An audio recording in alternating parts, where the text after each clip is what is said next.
O que é o despertar negro? 1. Está relacionado à profecia do cavalo vermelho no Apocalipse. Está relacionado a 2 Tessalonicenses 2, quando diz sobre o dia do Senhor, o peruia. Esse dia não ocorrerá até o apocalipse do anticristo e da apostasia, a palavra rebelião ou revolta. Tudo isso está realmente definido na profecia do cavalo vermelho. Mas é daí que vem o termo e por que o usei propositalmente. Quando comecei a lidar com assassinos programados, altamente treinados e de orientação militar, você sabe, dentro deles, com um toque de um botão, podemos ajustar o caráter, mudar a personalidade. Isso não deveria existir. Raymond Apprentice Shaw, escute. Isso é um golpe. São pessoas ricas financiando ciência ruim para colocar um dorminhoco na Casa Branca. Quando começamos a lidar com eles, lidei com alguém de Fort Bragg por um bom tempo e alguns outros. Estávamos sentados em um lago, o Lago Conat. Eles se aproximaram, rasgaram minha camisa para ver se eu estava conectado, se eu estava grampeando e gravando. E eles eram os guerreiros satânicos mais sofisticados. Eles sabiam 5, 6 idiomas. Eles conheciam as antigas línguas do crepúsculo. Eles sabiam conjurar. Eles sabiam usar Beltazari, Okuan, todas essas antigas línguas pictóricas dos druitas para invocar. Eles eram os verdadeiros luciferianos. Eles passaram por muitos sacrifícios humanos. Então eles se sentaram lá para me contar algumas dessas coisas, no que eles estavam envolvidos, como sacrificavam um humano. Eu estava ouvindo todas as coisas deles. E então eles me disseram: você não tem ideia, Rus, de quantos de nós existem por aí, quantos shows satânicos eles usam o termo escolhidos. Você não tem ideia de quantos. Você não tem ideia do que está por vir.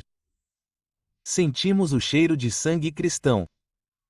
Estamos esperando pelo nosso dia. E quando o chamado for dado, milhões de nós seremos libertados. Aspas. E eles olharam para mim e disseram: você acredita em reavivamentos e acredita no Pentecostes e no poder de Deus. Você acredita em tudo isso. Acreditamos no despertar negro, uma liberação multicontinental de poder para ativar o programa demonizado, onde eles transformaram os poderes demoníacos em armas para esses super soldados. O objetivo do projeto era criar super soldados. Conseguimos criar super soldados. Eu disse a ele: vou tirar a coisa sobre os super soldados. Certo, então, nada de super soldados. Eles estão esperando por um momento específico para liberar seu poder? Sim, estão, porque eles têm que fazer isso no momento em que o anticristo estiver, como você leu em 2 Tessalonicenses 2, que captou o eco. O limitador está impedindo o apocalipse do anticristo, a revelação em seu movimento. Então, agora mesmo, ele está contido. Assim que aquele que o restringe for removido. Assim que isso ocorrer, teremos o cavalo branco e a libertação do anticristo. Instantaneamente, teremos a libertação do cavalo vermelho. Diz que toda a terra ou chuva é tirada de toda a terra, e de repente não dá os detalhes, mas de repente, em uma escala global, as pessoas são libertadas para começar e a palavra grega é suvadizo, matança. Começar a massacrar pessoas, é usada para abate ritual de animais, começar a massacrar indivíduos. Foi exatamente assim que me definiram nos anos 90, e ouvimos isso repetidamente. Então, esse cenário, se encaixa na versão maçônica do caos antes de uma nova ordem. Combina com o padre Meridon da Catedral Negra do Bode Negro, você sabe, seu livro A Bíblia do Diabo. Também se encaixa nesse cenário. Então, alguns dos ocultistas mais antigos e obscuros, a ideia do caos primeiro, um colapso de tudo para que uma nova ordem possa surgir, tudo isso é planejado. E fomos avisados na profecia, mas toda profecia tem botas no chão. Isso tudo vai acontecer, você sabe, eventualmente. Então, eu acredito que milhões e milhões desses super soldados treinados, programados, alterados e demonizados, quer queiramos dizer ou não, eles acreditam que estão sendo criados para ajudar a trazer o anticristo. O anticristo. O anticristo. Bem, esses são supostamente os eventos que sinalizam o nascimento do anticristo. Isso é verdade na Alemanha, quando estávamos na Alemanha, quando fomos ao castelo de Vadosburg. Isso é verdade na Polônia, quando estávamos lá. Isso é verdade na Suíça. Isso é verdade no Canadá. Então, quando falamos sobre nossa pesquisa em 38 anos no mundo todo, pode haver bem mais de 100 milhões de gerações deles. E se metade ou mesmo se 10% estivessem intactos, como digamos nos Estados Unidos, lembre-se de Vegas, veja o que ele fez, veja o que aquele cara fez. Certo, observe o que aconteceria se 10 mil deles estivessem no Colorado ou no Arizona. E se 10 mil deles fossem libertados em uma semana? Essas são as profecias bíblicas planejadas antes disso para dizer o que vai acontecer e daí um colapso monetário global e daí todo o caos está surgindo. Então, em Apocalipse 13, uma nova ordem com o anticristo pode surgir. O anticristo. Existem 4 faces do anticristo em sua ascensão ao poder. Doutor, parece que você está falando sobre o anticristo. Os demônios têm medo de cristãos cheios do Espírito Santo? Eles têm, com certeza. Muitas vezes, se um crente verdadeiro, cheio do Espírito e forte entra em uma sala, obviamente ele sabe disso, como o único demônio nas Escrituras. Jesus eu conheço e Paulo eu conheço, mas quem é você? Isso porque eles não tinham o Espírito de Deus, então eles nos conhecem. Então, e eu acho que geralmente eles podem até sentir nossa chegada, ou nos perceber antes mesmo de nós o sentirmos. Mas lembremos que o Espírito Santo em nós é maior do que qualquer demônio, então devemos ter uma grande percepção também. Mas quando entramos em uma sala, sim, eu acredito, com base em toda a minha experiência, sem falar nas Escrituras, que eles conhecem um verdadeiro crente cheio do Espírito. E o que? Bem, eles vão querer tentar ficar quietos ou fazer a pessoa sair da sala. Eles querem sair dali. Temos que lembrar em Tiago, eles estremecem. Eles tremem até mesmo ao ouvir o nome de Jesus. Então, um verdadeiro crente que sabe quem é, sabe o que está fazendo, entra em uma sala, e é o contrário. Mesmo que eles queiram brincar de assustar você e fazer o que for, sabe, todo esse tipo de coisa, a autoridade que nos foi dada é tão dizimadora para eles. É por isso que eles saem gritando às vezes. Eles gritam e berram ao sair às vezes. Porque essa autoridade é muito avassaladora. Pela minha experiência, as pessoas sabem que os demônios são reais. Demônios existem, quer você acredite neles ou não. Existem demônios entre nós. Uma pessoa pode estar possuída por um demônio e não saber? Eu acredito que eles podem estar possuídos por um demônio e pensar que é outra coisa. Uma nova era. Eu tenho um espírito, um psiquismo. Eu tenho um cara espiritual. Eu tenho um. Nós recebemos uma senhora. Eu tenho um espírito animal ancestral na família, e isso é uma coisa boa para nossa família. Então, nós dissemos, vamos testar. O pastor que estava em nossos escritórios, bem na porta, olhou e disse em nome de. Assim que ele começou a orar e disse em nome de Jesus, eles chamaram isso de espírito de urso. Esse demônio se manifestou e estava pronto para atacá-lo e crescer. Ele o repreendeu e o expulsou dela. Ela caiu no chão. Ela começou a chorar. Ela disse que não tinha ideia. Eu não sabia o que era. Temos que lembrar que Satanás pode se disfarçar. Lembre-se daquela escritura. Ele pode se disfarçar. É a palavra meta-shi-desmodizo. Ele pode transformar sua presença taticamente para enganar sem mudar sua natureza. Então ele pode entrar, sabe? É por isso que as pessoas acreditam que os alienígenas são, sabe, isto ou, o H, antigos, sabe, a grande irmandade branca e coisas assim. Esses espíritos antigos, eles têm o poder de se disfarçar e brincar e fazer taticamente o que for preciso para obter permissão para entrar. Então eu acho que algumas pessoas têm coisas. Nós vimos isso. Elas têm coisas. Elas sabem que algo está lá. Elas não são, sabe, talvez tenham aberto uma porta em algum lugar, seja lá o que for, mas quando alguém vem para expressar autoridade e de repente ocorre uma manifestação completa, elas pensam, eu não tinha ideia. Eu pensei que era apenas um espírito guia auxiliar. Eu pensei que era apenas um aprimoramento e elas não têm ideia da profundidade disso. E então pode ser que elas não saibam a profundidade total disso até que algum envolvimento ocorra. No ano passado, o Vaticano recebeu mais de 500 mil de relatos de possessão demoníaca, sobre forças das trevas e ataques demoníacos. Agora, pode haver pessoas e, quando digo possessão, quero dizer um demônio como Marcos 5, esse cara não conseguia ser salvo sozinho. Esse cara não conseguia fazer nada sozinho porque era muito controlado. Então, no final das contas, esse nível de possessão exige que alguém de fora ajude e guie Jesus. Veja o que aconteceu na vida dele. Então, quando um crente tem algum tipo de apego, algo ou qualquer outra coisa, e percebe que estava profundamente envolvido em algo e então se achega ao Senhor, mas ainda assim não fechou a porta para algo. Eu acredito no que algumas pessoas chamam de autolibertação, onde, se você conhece sua autoridade, eu até acredito que, se você sabe, de repente um crente percebe que algo está aqui e não deveria estar, porque eu sou um crente agora. Jesus me livra, apenas indo ao Senhor, isso pode acontecer. E por que não é? Você sabe, Ele quer que tudo seja resolvido de qualquer maneira. Então, você pode ter uma libertação dessa forma. Ou se você é um crente, diga, bem, eu conheço minha autoridade. E você sabe, mas conheça o direito legal.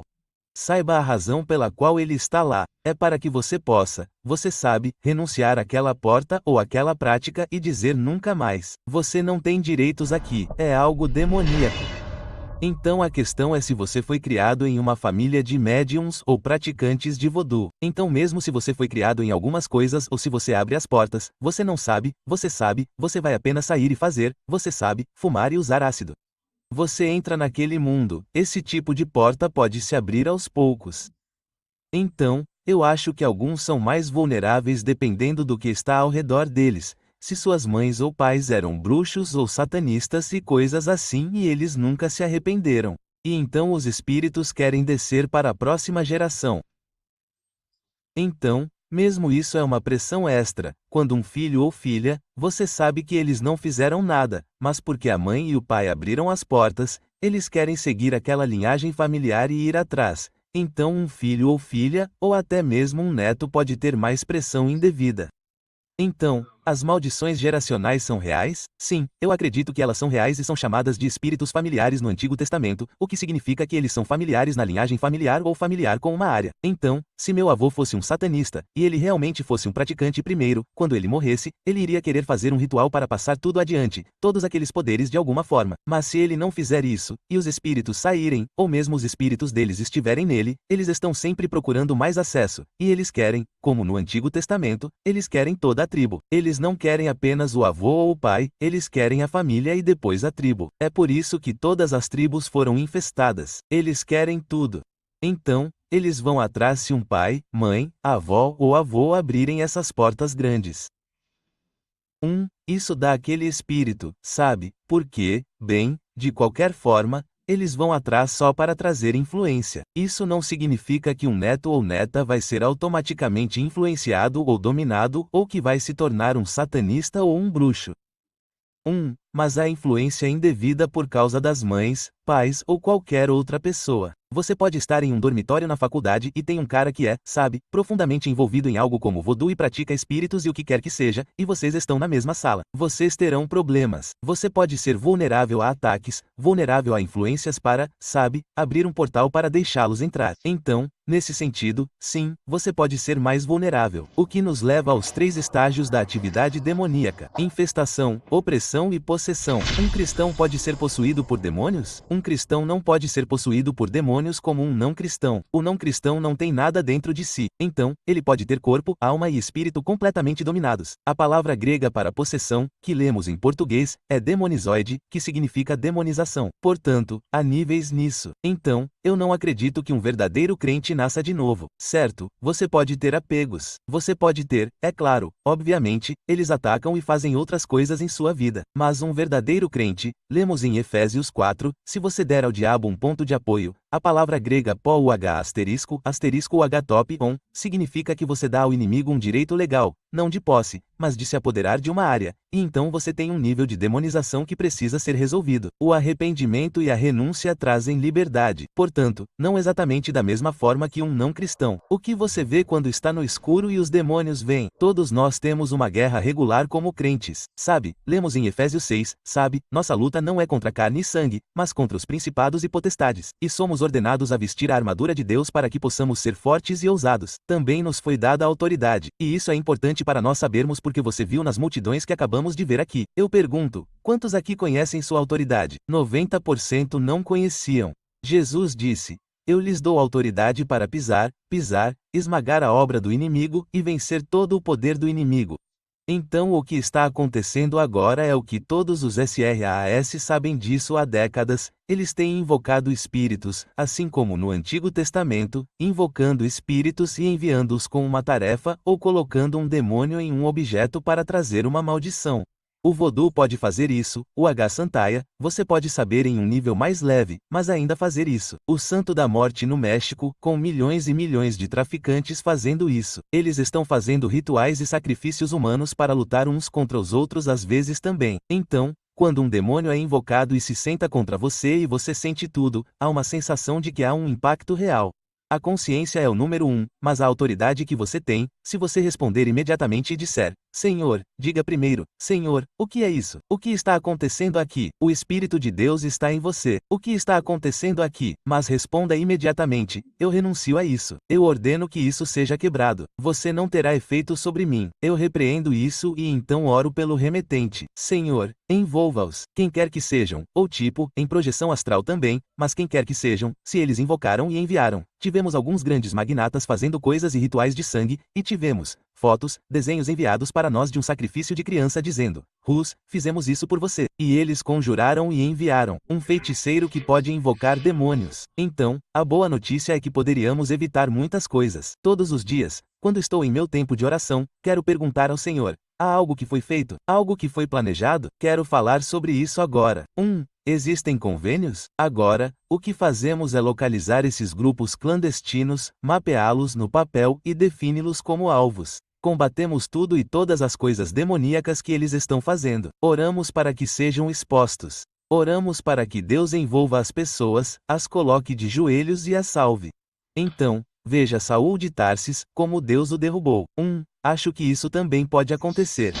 E cada toque. E na execução ele tentou tocar em você? Sim, ele tentou, na verdade. Passa a alma de um assassino para outra pessoa. Bem, acredito no que vejo e ainda estou tentando entender o que acabei de ver. Algumas coisas, amigo, você não deveria saber. Os demônios podem pular de uma pessoa para outra ou eles ficam em um lugar. Eles podem, se houver acesso. Não como no filme Fallen, onde você simplesmente toca em alguém e tudo mais. Agora, uma pessoa altamente demonizada, observe nas escrituras, Jesus não a tocou. Quando se tratava de cura, ele tocava e o poder saía para curar. Mas quando se tratava de manifestar demônios, ele apenas falava e não os tocava porque eles iriam querer tentar.